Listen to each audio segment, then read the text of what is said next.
Hello. जय हिंद दोस्तों आज के क्लास में हम एल्डिहाइड, कीटोन और कार्बोक्सिलिक एसिड पढ़ेंगे। तीनों का ही हम केवल एलिफेटिक रूप ही पढ़ेंगे।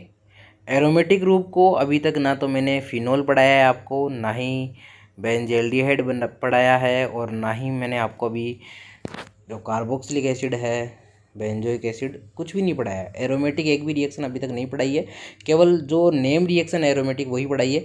तो यहाँ पर भी मैं पहले वाले कल वाले वीडियो में भी मैंने बताया था आपको, और आज भी मैं आपको यही कह रहा हूँ कि एरोमेटिक जो रिएक्शंस हैं, एरोमेटिक जो भी कंपाउंड है, उनकी हम अलग से क्लास लगाएंगे ताकि सारे के सारे जो एरोमेटिक कंपाउंड है वो एक ही जगह आ जाएँ। ठीक है, तो आज हम एल्डिहाइड, कीटोन और कार्बोक्सिलिक एसिड पढ़ लेते हैं एक ही क्लास में, और रिवीजन कर लेते हैं फटाफट से। जो नीट जेई आरपीवीटी के जो बच्चे हैं उनके लिए काफ़ी सफिशियंट है, रिवीजन क्लास में इतना बहुत है।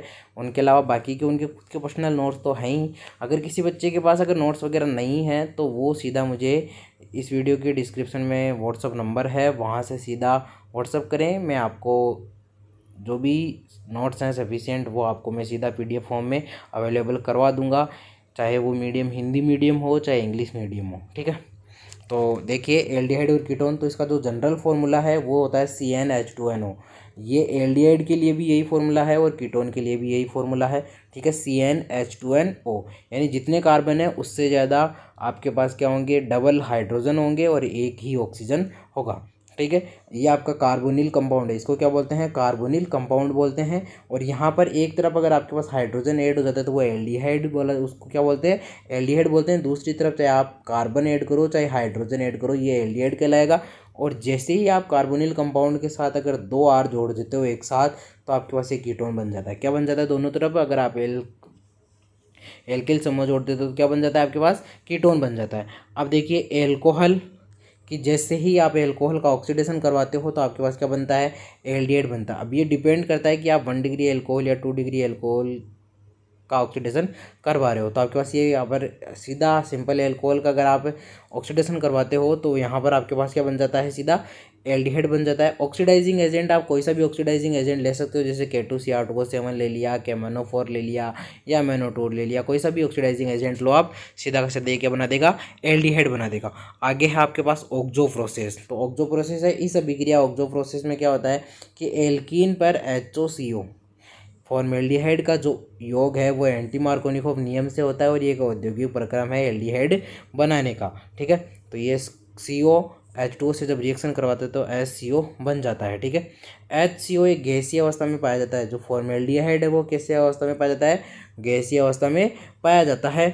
और 2 और 3 कार्बन तक के जितने भी एल्डिहाइड हैं वो सारे के सारे लिक्विड और कलरलेस होते हैं। कैसे होते हैं, लिक्विड और कलरलेस होते हैं। 11 कार्बन तक के कीटोन कलरलेस लिक्विड होते हैं। क्या, 11 कार्बन तक के जो कीटोन है वो कैसे होते हैं, कलरलेस लिक्विड होते हैं। सभी कीटोनों से कैसी गंध आती है, फ्लो जैसी गंध आती है। कैसी गंध आती है, फ्लो जैसी गंध आती है। उसके बाद है एल्काइल ग्रुप का आकार बढ़ने के साथ साथ एल्डिहाइड व कीटोन की जल में विलेयता घट जाती है, क्योंकि हाइड्रोजन बॉन्डिंग का मान है वो क्या होता है, घट जाता है। जैसे ही एल्काइल ग्रुप बड़े बड़े हो जाते हैं तो एल्डिहाइड और कीटोन जल के साथ बॉन्ड नहीं बना पाते हैं, और जल के साथ जब बॉन्ड नहीं बनेगा तो हाइड्रोजन बॉन्डिंग नहीं होगी, और हाइड्रोजन बॉन्डिंग नहीं होगी तो विलेयता घट जाएगी। ठीक है, उसके बाद है कीटोन का बॉइलिंग पॉइंट एल्डिहाइड से ज़्यादा होता है। क्या, कीटोन का जो बॉइलिंग पॉइंट है वो एल्डिहाइड से ज़्यादा होता है, और बॉइलिंग पॉइंट है वो आपका अणुभार के समानुपाती होता है। यानी जैसे जैसे मॉलिक्यूलर वेट बढ़ेगा वैसे वैसे बॉइलिंग पॉइंट भी बढ़ता जाएगा। अब देखिए आपके पास बॉइलिंग पॉइंट की अगर बात करें तो एल्कोहल का बॉइलिंग पॉइंट ज़्यादा होता है, उससे कम होता है कीटोन का, उससे कम एल्डिहाइड का, उससे कम एल्केन का। ये देखिए आपके पास एल्कोहल, कीटोन, एल्डिहाइड और एल्केन। ठीक है, उसके बाद है एल्डिहाइड तथा कीटोन के घनत्व का मान जल से कम होता है, और इस कारण जल में तैरते हैं, क्योंकि जल का घनत्व ज़्यादा होता है, क्योंकि वहाँ पर हाइड्रोजन बॉन्डिंग ज़्यादा होती है, यहाँ पर एल्डिहाइड और कीटोन में कम होती है। तो जिनमें हाइड्रोजन बॉन्डिंग कम होगी उनका घनत्व कम होगा, और घनत्व कम होगा तो वो जल के ऊपर तैरते रहेंगे। जिनकी हाइड्रोजन बॉन्डिंग जिनका घनत्व ज़्यादा होगा वो जल के नीचे बैठेंगे और जल उनके ऊपर रहेगा। लेकिन तेल जो होता है और ये जो तेल होता है उसका घनत्व जल से ज़्यादा होता है, उसके बावजूद भी तेल जल के ऊपर तैरता है। यही एक अपवाद है, ठीक है, यही एक अपवाद है, इसके अलावा कोई भी अपवाद नहीं है। उसके बाद बात करते हैं आपके पास एल्डिहाइड की। जैसे आप Cl2 से रिएक्शन करवाते हो तो आपके पास अल्फा क्लोरो एल्डिहाइड बनता है। कार्बोनिल यौगिकों में हैलोजनीकरण अभिक्रिया प्रबल सार की उपस्थिति में करवाई जाती है, जिससे अभिक्रिया की दर भी क्या होती है, बढ़ जाती है। जब धातु कार्बोनिल यौगिकों की अभिक्रिया हाइड्रोजन से करवाई जाती है, जब धातु कार्बोनिल यौगिकों की अभिक्रिया हाइड्रोजन से करवाई जाती है तो धातु की उपस्थिति में इनका क्या हो जाता है, रिडक्शन हो जाता है। इनका क्या हो जाता है, रिडक्शन हो जाता है। यह आपका एल्डिहाइड है, इसकी आप किसी भी धातु से रिएक्शन करवा दो, हाइड्रोजन किसी भी धातु की प्रेजेंस में आप हाइड्रोजन से रिएक्शन करवाओगे, आपके पास एल्डिहाइड एल्कोहल में कन्वर्ट हो जाएगा, ठीक है। और LiAlH4 को तो शराब की भट्टी ही कहा जाता है, क्योंकि यह हर एक कंपाउंड का रिडक्शन करके उसे सीधा का सीधा कहाँ पहुंचा देता है, एल्कोहल पे पहुंचा देता है, ठीक है।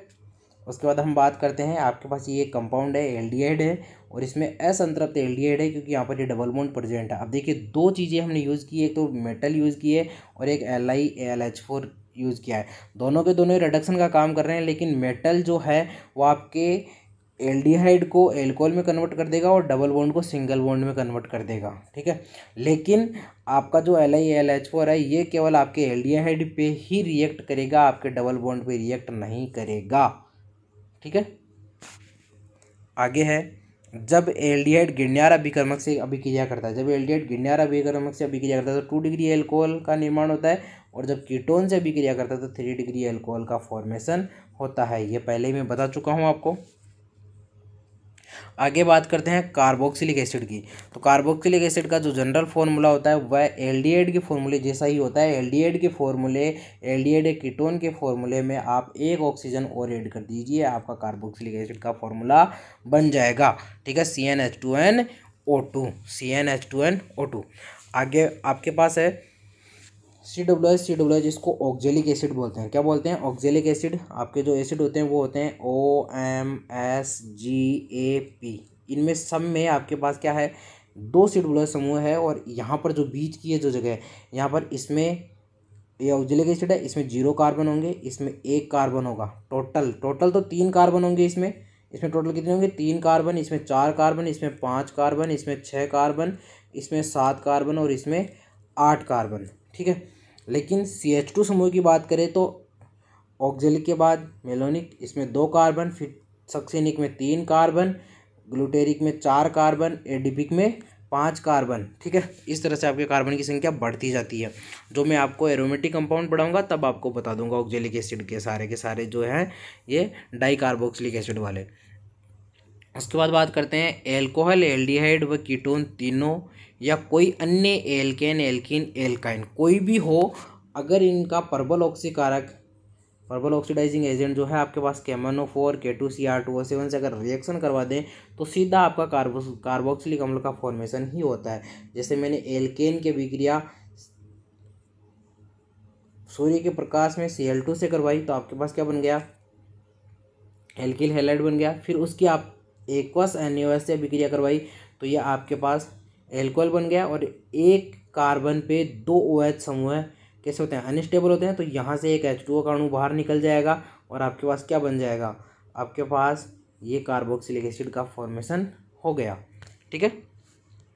उसके बाद बात करते हैं गिरण्यार अभिकर्मक की CO2 से अभिक्रिया करवाने के बाद जब जल अपघटन कराते हैं तब भी क्या बनता है, कार्बोक्सिलिक एसिड ही बनता है। क्या बनता है, कार्बोक्सिलिक एसिड ही बनता है। उसके बाद है कोच अभिक्रिया।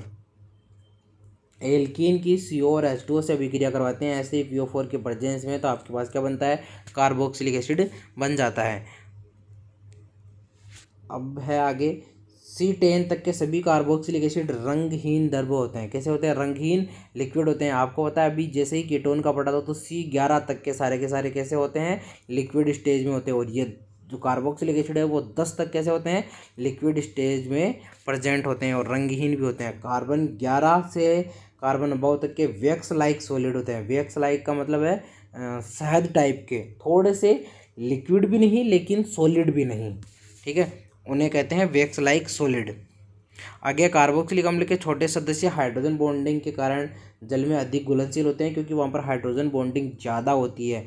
क्योंकि आपको पता है कार्बोक्सिलिक एसिड में 2 ऑक्सीजन प्रेजेंट होती है, ठीक है, और वह हाइड्रोजन बॉन्डिंग में ज़्यादा पार्टिसिपेट करती है, इस वजह से उनकी घुलनशीलता है वो ज़्यादा होती है छोटे कार्बोक्सिलिक एसिडों की। जैसे जैसे कार्बोक्सिलिक एसिड में भी एल्किल समूह बढ़ता जाता है, वैसे वैसे हाइड्रोजन बॉन्डिंग कम होती जाती है और विलेयता भी घटती जाती है। बॉइलिंग पॉइंट है वो अणुभार के समानुपाती होता है और विलेयता है वो अणुभार के। कार्बोक्सिलिक एसिड में जो विलेयता है वो अणुभार के इन्वर्सली प्रोपोर्शनल होती है, क्योंकि जैसे जैसे अणुभार बढ़ेगा एल्किल समूह बढ़ता जाएगा। क्योंकि जो आपका COO समूह है, COO समूह का तो आपके अणुभार है वो फिक्स है मोलिकुलर वेट, बाकी के जो CH3 आकर CH2 आकर ऐड होते जाएंगे उनका ही मोलिकुलर वेट बढ़ता जाएगा और हाइड्रोजन बॉन्डिंग कम होती जाएगी, और हाइड्रोजन बॉन्डिंग कम होगी तो विलेयता घटती जाएगी। आगे है आपके पास कार्बोक्सिलिक एसिड की NaOH से अभिक्रिया करवाते हैं तो आपके पास सोडियम लवण बनता है। क्या बनता है? सोडियम लवण बनता है। कार्बोक्सिलिक एसिड की NaOH CO3 से अभिक्रिया करवाते हैं तो भी सोडियम लवण ही बनता है। उसके बाद अभी बात करते हैं जब गिरण्यार अभिकर्मक कार्बोक्सिलिक एसिड से अभिक्रिया करता है। क्या? जब गिरण्यार अभिकर्मक कार्बोक्सिलिक एसिड से अभिक्रिया करता है तो मुख्य उत्पाद के रूप में क्या बनती है? एल्केन बनती है। क्या बनती है? एल्केन बनती है। पहले की तरह ही मैं आपको बताऊंगा दोबारा से। यहाँ पर देखिए R पे नेगेटिव MgX पे पॉजिटिव, ठीक है, R पे नेगेटिव MgX पे पॉजिटिव, और यहाँ से ऑक्सीजन पे नेगेटिव और R पे पॉजिटिव। पॉजिटिव और नेगेटिव एक साथ मिल जाएंगे, RH बना लेंगे, बाकी का MgBr OCH3 M मैग्नीशियम के साथ आके ऐड हो गया है। ये वाला जो नेगेटिव पार्ट है वो वाला, ठीक है, ये जो नेगेटिव पार्ट है ये नेगेटिव पार्ट आपका MgX के साथ ऐड हो जाता है। उसके बाद आपका है कार्बोक्सिलिक एसिड जब एल्कोहल से रिएक्शन करता है। कार्बोक्सिलिक एसिड जब एल्कोहल से रिएक्शन करता है तो एस्टर का फॉर्मेशन होता है। किसका फॉर्मेशन होता है? एस्टर का। यहाँ पर ये 2 ऑक्सीजन नहीं बल्कि एक ही ऑक्सीजन है, ठीक है, कितनी है? एक ही ऑक्सीजन है। कार्बोक्सिलिक एसिड जब एल्कोहल से रिएक्शन करता है तो एस्टर का फॉर्मेशन हो जाता है। अब इम्पोर्टेंट बात यह है कि जैसे आपके एक एस्टरीकरण की रिएक्शन भी है, NCERT में दे रखी है और काफ़ी इंपॉर्टेंट है। वो रिएक्शन कुछ इस तरह से है कि यहाँ पर इस ऑक्सीजन को वो ऑक्सीजन 18 कुछ ऐसा दे रखा है। तो यहाँ पर देखिए जो ये ऑक्सीजन तो है ही नहीं यहाँ पर, ये ऑक्सीजन है ये किससे आ रही है? इस 18 से। यानी मैं ये कह सकता हूँ कि जो ये ऑक्सीजन है वो ऑक्सीजन कहाँ से आ रही है? एल्कोहल से आ रही है। एस्टरीकरण में कहाँ से आ रही है? एल्कोहल से आ रही है। जबकि यहाँ से OH निकलता है और यहाँ से हाइड्रोजन निकलता है और H2O क्या होता है? बाहर निकल जाता है, ठीक है। तो आपसे ये भी पूछा जा सकता है कि अगर कोई ऑक्सीजन का समस्थानिक अगर एल्कोहल में यूज कर रखा है तो आपके पास वही ऑक्सीजन जाता है आपके एस्टर फॉर्मेशन में। आगे आपके पास है अम्ल का अपचयन करवाने पर सामान्यतः किसमें परिवर्तित होता है अम्ल? कार्बोक्सिलिक जो एसिड है वो अगर उसका रिडक्शन आप सीधा सीधा करवाते हो तो वो एल्कोहल में कन्वर्ट होता है। किस में कन्वर्ट होता है? एल्कोहल में कन्वर्ट होता है। आगे आपके पास है कैल्शियम एसीटेट को जब आप हीट करते हो थोड़ा सा तो CaCO3 बाहर निकलता है और आपके पास कीटोन का फॉर्मेशन होता है। किसका फॉर्मेशन होता है? कीटोन का फॉर्मेशन होता है। और CaCO3 फर्दर आगे जाके CaO और CO2 में कन्वर्ट हो जाता है। किस में कन्वर्ट होता है? CO2 में। यानी यहाँ पर जो कार्बन है वो CO2 की फॉर्म में बाहर निकलता है। किसकी फॉर्म में? CO2 की फॉर्म में। और CO2 किसकी फॉर्म में निकलता है? CaCO3 की फॉर्म में। ठीक है दोस्तों, तो आज के वीडियो में हमने सीखा एल्डिहाइड, कीटोन और कार्बोक्सिलिक एसिड, तीनों चीज़ों के बारे में हमने अच्छे से पढ़ लिया है। अब आपके जो नॉर्मली सारी रिएक्शंस आपके कंप्लीट हो चुकी है। ऑर्गेनिक का मैक्सिमम पोर्शन आपके कंप्लीट हो चुका है। लास्ट के बायोमोलिक्यूल पॉलीमर में आपको पहले से पढ़ा चुका हूँ। एक ड्रग केमिस्ट्री का चैप्टर आपके रहा है जिसका रिवीजन भी हम कर लेंगे। देखिए दोस्तों, केमिस्ट्री का आजकल किसी भी एग्ज़ाम में पेपर उस एग्ज़ाम के लेवल के हिसाब से काफ़ी इजी आने लगे हैं। चाहे आप जेट की बात कर लो, ICR की बात कर लो, BHU, नीट, JEE, RPVT, कोई सा भी एग्ज़ाम देख लो, केमिस्ट्री का लेवल काफ़ी गिरा दिया गया है। ठीक है, देखो ये एक सिमिलरिटी की वजह से किया गया है, सबके साथ समान व्यवहार की वजह से किया गया है, ताकि सभी बच्चे पेपर को अटेम्प्ट कर सकें। सभी बच्चे जो बच्चे कोचिंग से प्रिपरेशन नहीं कर पा रहे हैं, कोचिंग ज्वाइन नहीं कर पा रहे हैं, वो बच्चे खुद सेल्फ स्टडी करके भी पढ़ सकें। इसीलिए पेपर का लेवल थोड़ा इजी कर दिया गया, बस स्पीड बढ़ा दी गई है, टाइम कम कर दिया गया है, बच्चों की स्पीड ज़्यादा कर दी गई है, इसलिए कट ऑफ थोड़ी ज़्यादा जाने लग गई है। तो आप लोगों को टेंशन लेने की ज़रूरत नहीं है। केमिस्ट्री में मेरे ख्याल से 85% प्लस मार्क्स लाने के लिए ये नोट्स काफ़ी सफिशियंट है हर एक एग्ज़ाम के लिए।